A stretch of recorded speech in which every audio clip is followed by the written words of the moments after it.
Hello guys, good morning.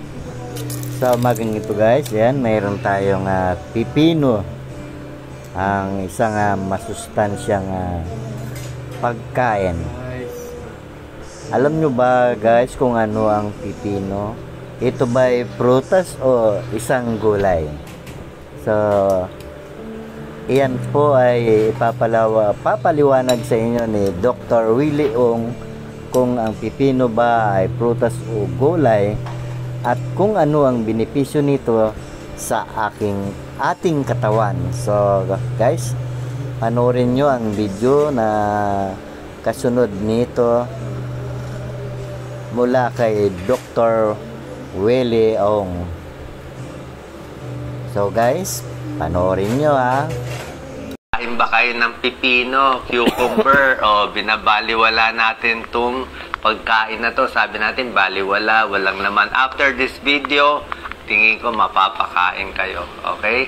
Like ito, ang daming pwede inumin, shake. Ito, favorite ni Doc Lisa. Ginagawang parang salad habang kumakain sa kanin. Konting suka, konting asukal, konting paminta, konting asin. Napakasarap. Maraming benefits ang cucumber. Magugulat kayo. Pang-diabetes, pampapayat, okay? May potassium para sa buto. Ang daming benefits. Magugulat kayo. Unang-una, for your information, ang pipino ay prutas o gulay. Prutas siya. Botanically, fruit siya. Para siyang melon. No? Ang itsura niya parang melon.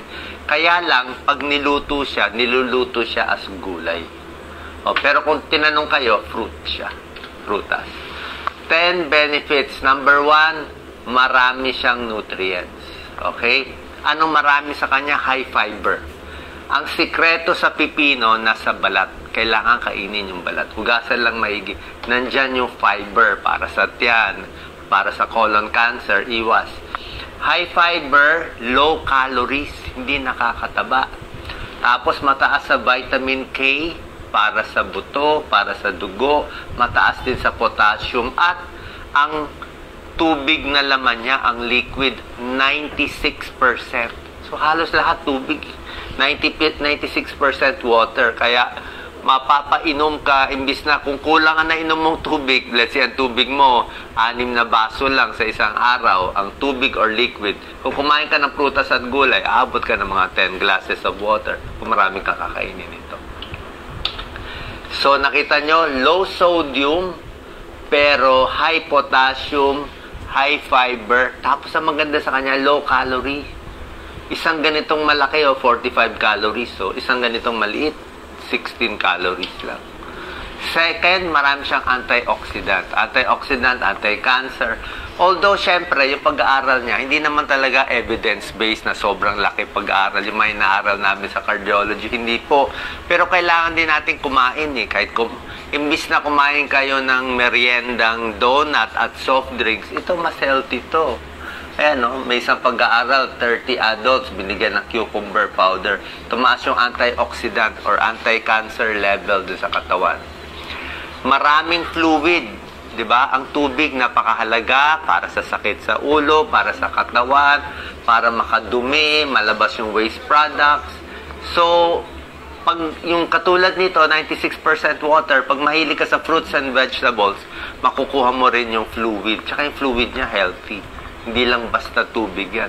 Imbis na soft drinks inumin, try nyo yung cucumber na inumin, cucumber water. Pwede siyang pampapayat kasi very, very low calorie. Tingnan mo. 100 grams niya, 16 calories lang.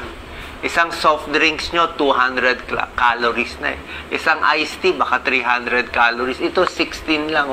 Kahit ilang kainin mong pipino, hindi ka natataba. Ayan, pwede ka magpipino diet. Isang malaking 300 grams, mahirap na kainin to, 45 calories lang. Diba? Kung gawin mo na lang kanin to, siguro pwede. Isang cup ng rice, mga 150 calories. Dalawang tinapay, mga 200. Dalawang slice ng pan, mga 200 calories na yan. Ito, ang laki-laki, 45 lang. May pag-aaral, 3,600 people. Pumapayat ang kumakain ng High water pero low calorie. Siya yon. Maraming tubig, low calorie. Sa blood sugar, may tulong din siya. Oh. Meron siyang pectin. Yan, oh, yung balot niya. Cucumber peel. May pag-aaral, yung balot niya mismo at yung peel at yung fiber niya nakabawas sa diabetes complication. Okay? Pero hindi pa siyempre malaking pag-aaral. Mga animal studies, pag sa tao, maliliit na yung pag-aaral. Pampadumi. Yan, oh. May pectin, may soluble fiber, maraming fiber. Ito, kompleto na eh. High fiber na siya, high fluid na siya, maganda siya talagang pampadumi. Yung marami sa atin, pag nagtitibi, ang irereseta ng doktor, fiber supplement. Bibigyan pa kayo ng fiber supplement, yung kulay puti, baka isang kutsarita, pinapainom sa inyo para may fiber, para pag dumi, medyo may bulk. Sabihin yung dumi natin, hindi yung parang paste, kailangan medyo solid siya. O medyo buo siya, pero malambot lang. Pero yung ang problema sa soluble, ang problema sa fiber supplement, kailangan mo sabayan ng maraming tubig. Kasi kung yung fiber lang ang ininom mo, konti lang water, maiimbak sa tiyan, baka ma-stack up pa sa bituka mo. Ito, kompleto na siya. High fiber na siya, marami pa siyang 96% water, so kompleto na siya. Kaya paglabas sa dumi, napakaganda. Pang almoranas, tsaka parang malinis talaga pakiramdam mo.